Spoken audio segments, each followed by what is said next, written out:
Hello and welcome. I am the Suit&Tie Dip&ChewGuy, and this is something completely new. This is the new non-tobacco playlist. It is titled, as you have already seen, or I guess it's over there, the Bubblegum Diaries.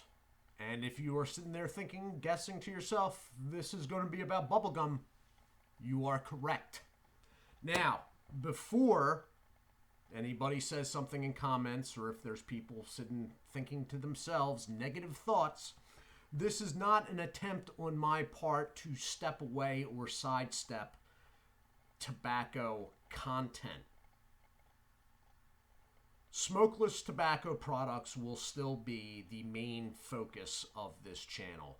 This is just something that in a lot of ways sort of has a likeness to smokeless tobacco products without being a smokeless tobacco product, but also something that I use and am interested in. So the reason why I say this is not an attempt to sidestep or, dodge out, however you want to put it, because since, as we have mentioned here and other channels have mentioned, Berg's Dip Reviews, Snuff Strings, as we've mentioned, the YouTube terms of agreement have changed. And they've come down on tobacco-related content, amongst other things, as not being monetizable. You can't put ads on it. Or they're going to try to somehow distinguish what is what and not put ads on it. Some of the larger channels I am not affiliated with, are now trying or talking about distancing themselves from tobacco products. The one basically has just been bitching about not being able to monetize and videos supposedly being taken down. The other one that comes to mind that I've seen in passing is a young man that he just wants to move away from dip tobacco for health reasons. Nothing really. He's just changing his channel up a little bit. So this is not that. This is just me adding depth to the content here and also enjoying bubblegum. So let's get into it. This is just an overview. I'm not exactly sure where this series will lead long term, but I do have what will be the first set of reviews in front of me here, which I will show in a minute. So basically, all through the millennia, the chewing of gums has been part of civilizations coming down. Basically, all the ancients, ancient Greece included as an example, have chewed natural gum substances. Some of them have been saps. Some of them have actually been gums from tree. They've all done it. The commercialization of chewing gum, not bubble gum, which this is about, but chewing gum, basically came about in the United States. Mid 1800s. I believe the first actual trademark or license to sell company, like however you want to put it, it was a little bit different back then. It wasn't just a trademark. It was a little bit more involved, but was in 1848. Okay? A lot of the chewing gums that are around still today from Wrigley's come in around 1899 to 1905. All right? But 1848 was the first recognized beginning of commercial sales for chewing gum. And it was, as I said, in the United States. So around the turn of the century, the 1800s going into the 1900s, Wrigley was very active and new gums were brought up, such as their spearmint. Now, I don't have any issue with chewing gum, but from my perspective and my experience growing up, that was the stuff you got stuck with if you couldn't get bubble gum. keeping in mind this is the 1980s United States, and I'm a boy, obviously, hopefully. Anyway, so bubblegum was our thing. It also plays into baseball culture and all of that. So the first bubblegum, or the attempt at bubblegum, was in 1906. And it didn't turn out very well. F.H. Fleer, Mr. F.H.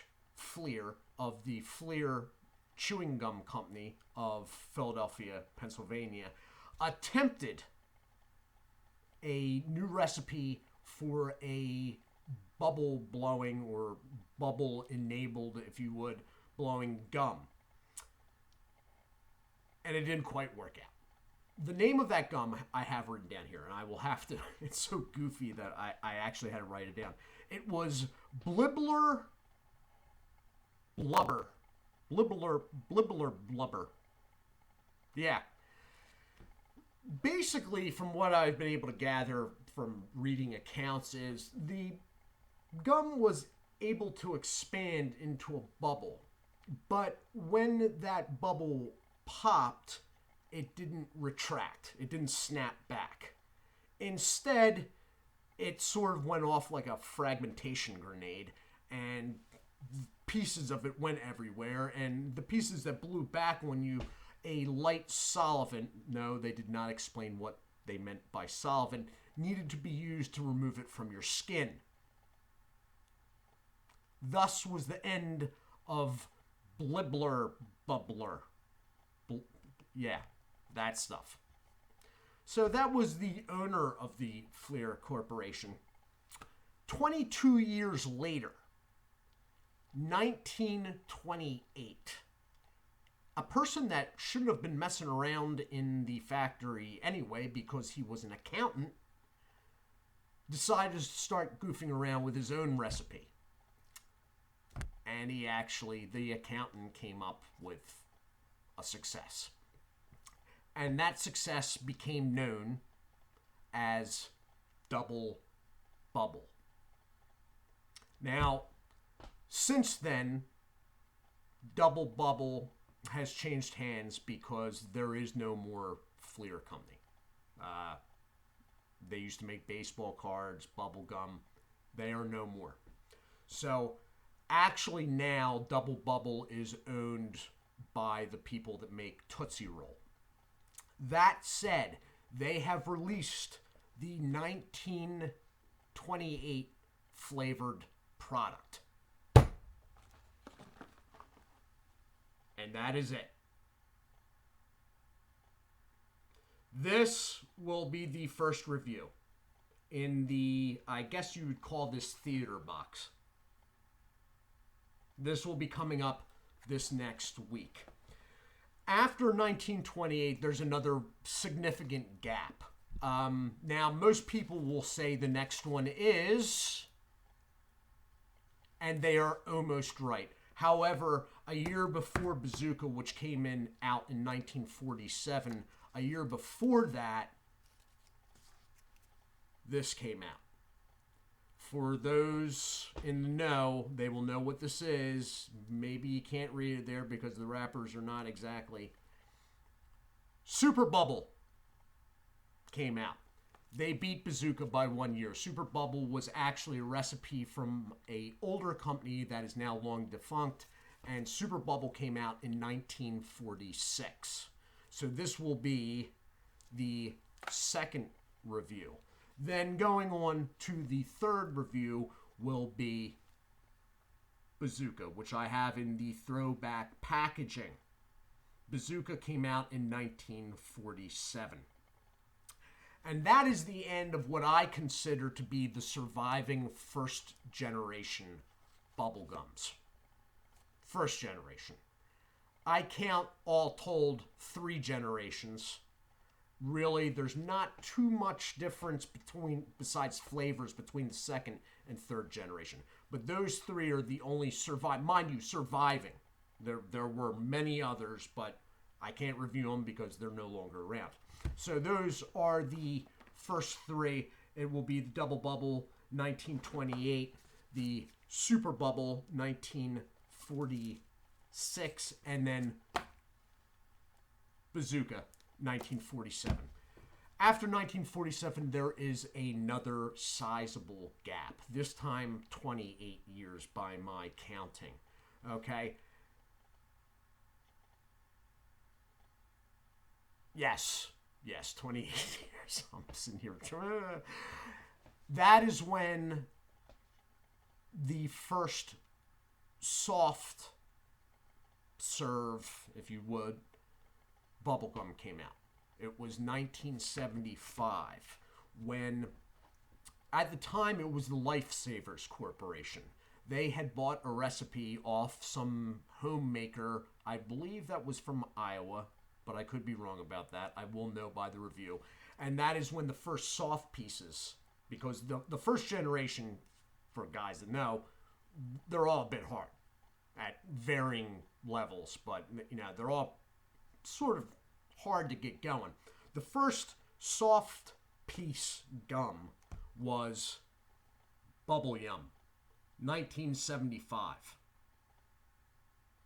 This is the original. There are only two types of Bubble Yum. Bubble Yum is now owned by the Hershey Corporation. So that will be coming. That will be the fourth one.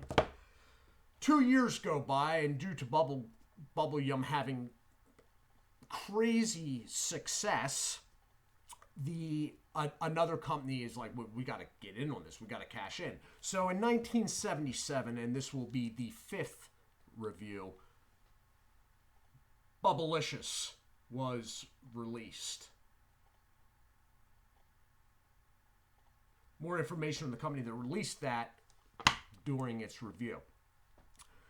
2 more years go by, and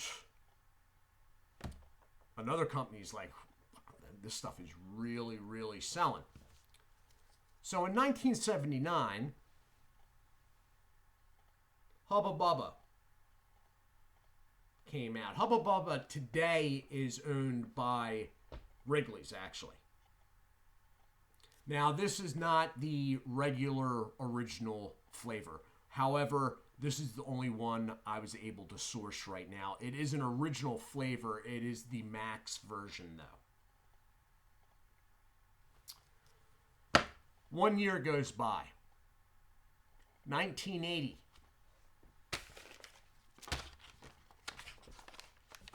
Big League Chew is released in the foil pouch. Shredded gum. It is made in the USA, and then it gets sent overseas. It is made in Mexico up until within the last decade. At this time, it has moved back to the US. It is actually made in upstate New York by the Ford Gum Company. But it is shredded. And this is the stuff, the first one that was released in 1980. So that is all that I have lined up now, for right now. And they are all original flavors. As far as this series goes larger, at some point, other flavors will be added on. I usually consider them to be like third generation. There's a good number. Some are going to be difficult to get. Hubba Bubba, for instance, is licensed by I don't know how many different countries, or companies rather, in how many different countries.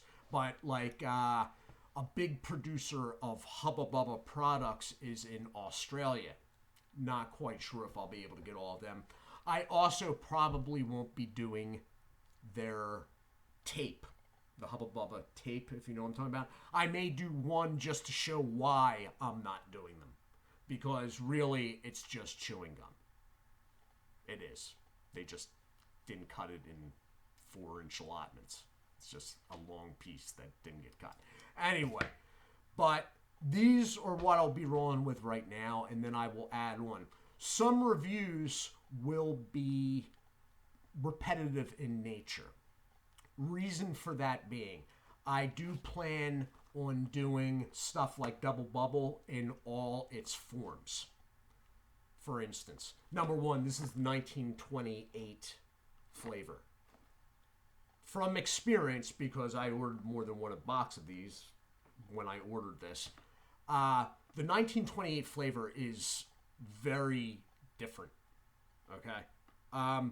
The things used to flavor the original bubblegum flavor naturally are banana, pineapple, cinnamon, cloves, and wintergreen. This, right off the bat, has a clove wintergreen thing going on. People that aren't familiar with wintergreen, non-dippers, may not recognize it as wintergreen, but I do. At this point, I do anyway. So I will also be doing the other, we'll do a product review of, let's say, the 3-ounce break-off bars that Double Bubble has. I'll even get a bucket at some point.